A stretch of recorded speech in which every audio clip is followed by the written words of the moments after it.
This is Optimal Health Daily, episode 2333. How to Actually Get Relief from Low Back Pain by Kate Galliett of fitforreallife.substack.com. And I'm Dr. Neil.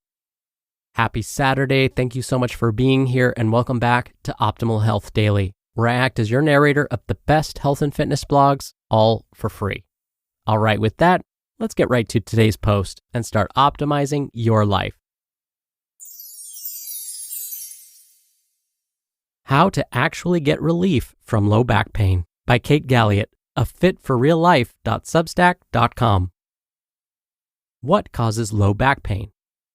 Low back pain is not caused by age, disc degeneration, hernias, wear and tear, bad luck, or because everyone in your family has a, quote, bad back. Perhaps you've heard the phrase, correlation does not imply causation. The phrase refers to the inability to legitimately deduce a cause and effect relationship between two events or variables solely on the basis of an observed association or correlation between them. Put another way, ice cream sales are the highest in the summer, as are shark attacks. But just because both seem to increase around the same time doesn't mean one causes the other. You might have disc degeneration or hernia. In fact, in one study, over 3,000 people under the age of 40 who reported no back pain or back symptoms at all, more than 50% did have one or both in their spine that showed up on imaging of their spine.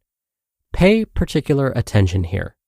The people had no pain, yet they had problems in their spine that many would assume would certainly cause back pain. And that included folks under the age of 40.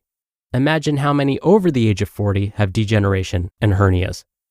Just because you have degeneration in your spine or a hernia does not mean it's the cause of your back pain. Same goes for wear and tear.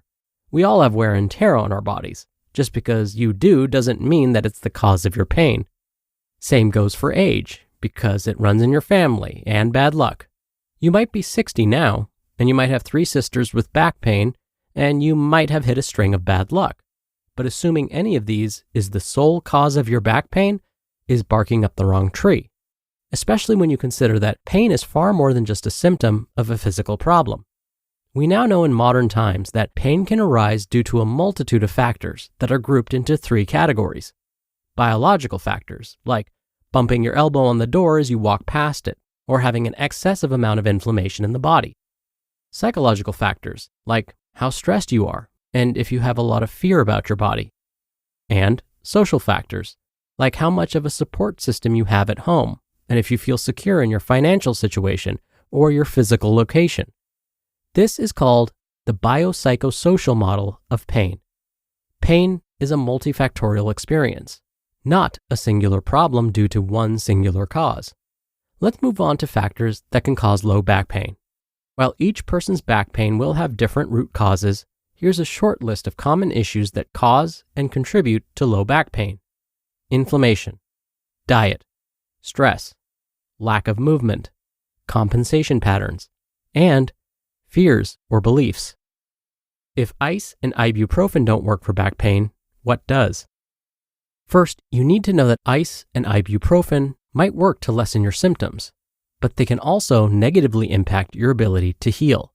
Ice slows down the inflammatory process, but the inflammatory process is necessary for healing.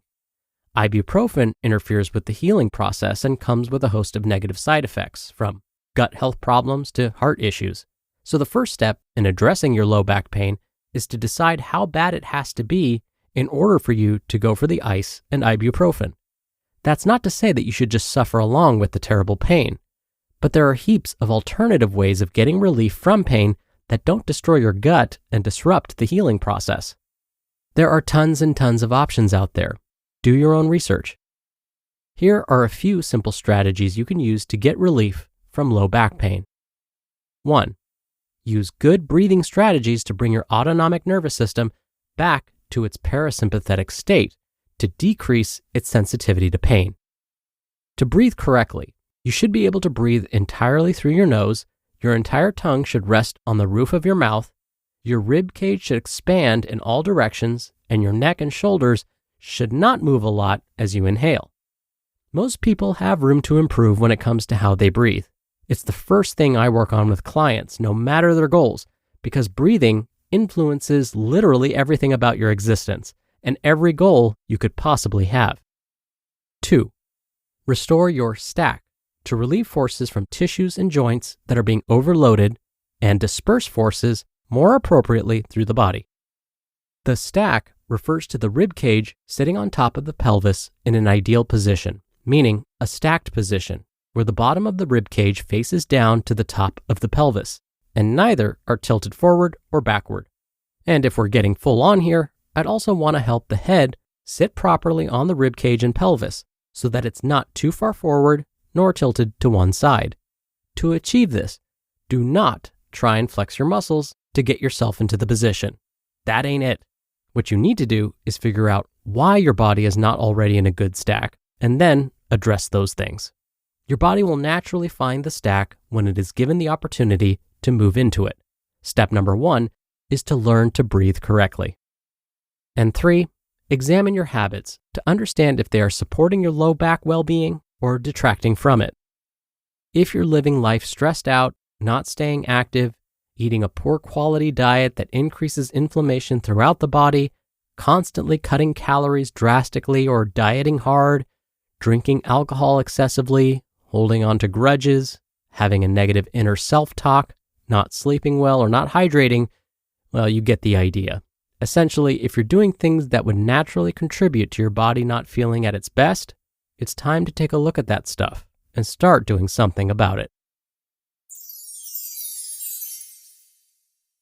You just listened to the post titled, How to Actually Get Relief from Low Back Pain by Kate Galliett of fitforreallife.substack.com. Dr. Neal here for my commentary. There are some studies that have found that mindfulness-based training for chronic pain can help reduce pain intensity and improve people's overall sense of well-being. Not only that, but yoga has been reported to increase back-related function and decrease disability in those suffering from low back pain. So, as today's author Kate mentioned, there may be other ways to help relieve low back pain. As long as the treatment isn't causing harm, it may be worth a try, or at least a conversation with your doctor. All right, that'll do it for today. I hope you have a great weekend if you're listening in real time, and I'll see you back here tomorrow for the Sunday show where your optimal life awaits.